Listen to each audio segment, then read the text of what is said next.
is telling the story of who. And you're saying, I think that idea that guy brought up was just and brothers. And it's not simple to navigate, as you know. But the God of work and the goddess of work has reached into our very being in referring.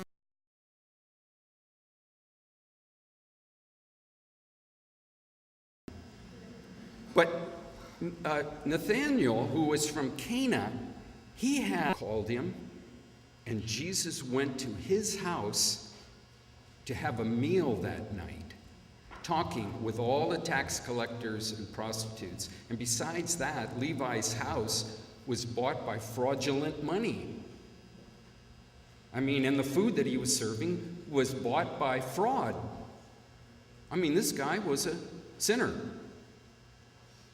Now, what's Jesus doing in that meal with all these tax collectors and prostitutes? Sharing who he is. Telling the story of who he is. Telling the story of what he values. With tax collectors and prostitutes. The question is, who are the tax collectors in your life?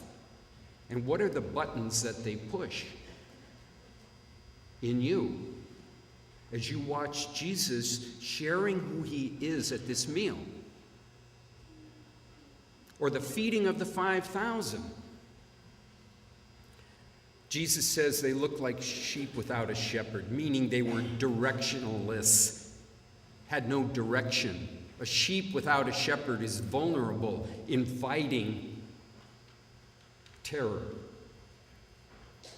And Jesus fed them. And then they came back for more food, and Jesus said, "You're not looking for the food that will give you life, and you're looking for what will be in your stomachs." And they said, "What do you mean?" And Jesus said, "I am the bread of life. My person." Hey, there's more going on at a meal than bread and fish. There's Jesus saying, I was sharing who I was all day, but you're not looking for that. You want bread and fish. Hey, wait a minute, I'm not doing that for you again. This thing about God feeds the birds in the air? He does feed the birds in the air, but he doesn't throw the food in the nest.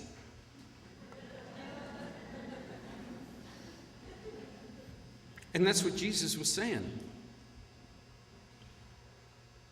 He's saying, no, I'm not going to give you bread today. I'm the bread of life. That's the bread I'm going to give you. And that's the companionship and conversation that what a meal is all about. But the question is, do we know what that is? You and me living in the year 2000. Well, that's a very impractical thing. Yeah, it's impractical until you see that the divorce rate is 68%. Is that practical? Is it financially practical to get divorced? It is not. But you can say to me, oh, it's impractical that we want companionship and conversation at a meal. Try living without it. And what's your deepest hunger? Do you reject that need in you to share and to tell your story? Jesus eats with the Scribes and Pharisees. Holy smoke. Let me just give you a thumbnail sketch of what it means to be a Pharisee. They were called the separate ones. They were very severe and strict observance of the external law. They were legalistic rigorists, very narrow. They were a lay group. They opposed the common person as ignorant peasants. They centralized religion to ritual actions, to performance of prescription. You do this right, you do this right. They were no fun. And Jesus ate with them.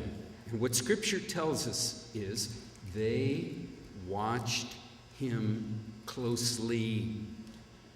Hey, have you ever been watched closely? How safe do you feel when somebody's watching you closely? And then when you do something, there's no response. Well, what does that mean? No response is a response. So Jesus ate with his enemies and then said, love your enemies. That's what he was doing.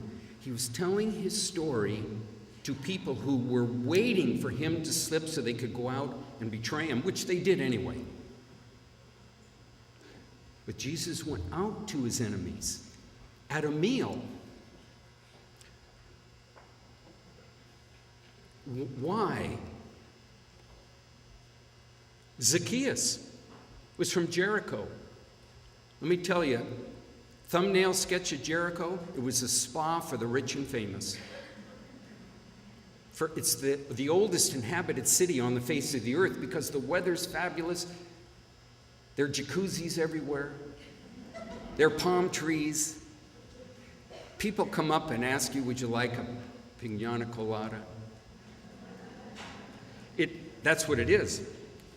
And he was a tax collector, but it's different being a tax collector in Beverly Hills over against being a tax collector in downtown Oakland or something. Now, Zacchaeus was real rich. And Jesus said, Zacchaeus, I'm going to eat at your house tonight. And everybody grumbled. They grumbled. Ooh, look, he's going to a rich man's house to eat. Because they knew what it meant to eat. To eat with somebody was not just feed your face and run, like what we know.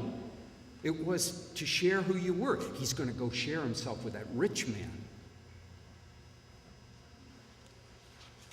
The question is, what's your attitude towards the rich?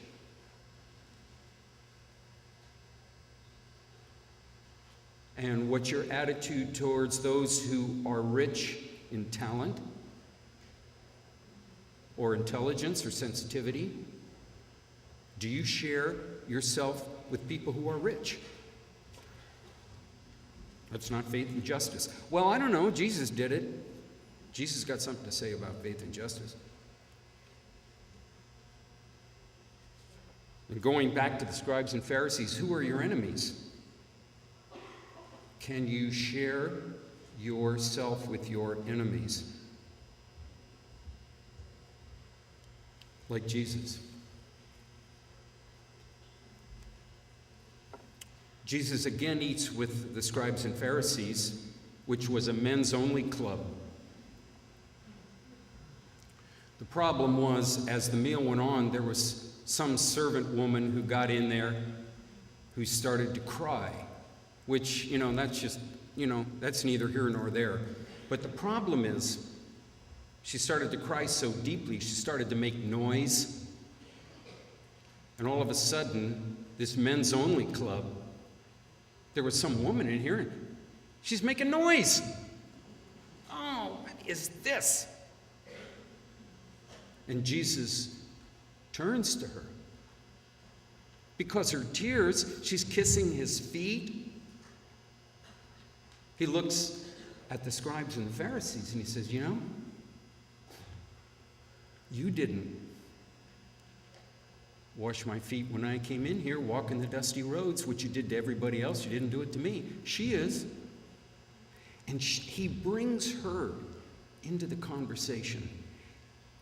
He brings her to table. He accepts her telling her story to him in tears and kissing. That's sharing who Jesus was, bringing her to the table. And he did this at a meal.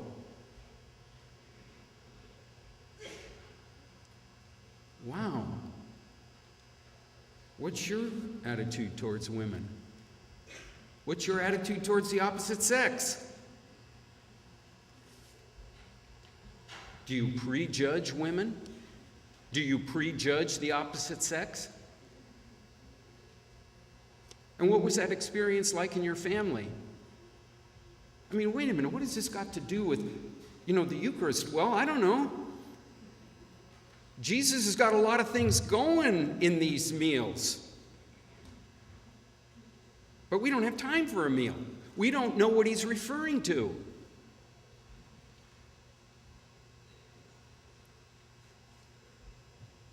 We kind of think that's impinging on our time. Or on our private prayer, huh? All this other stuff? Or the Last Supper. Jesus taking off his outer garments and washing the feet at a meal, at his Last Supper.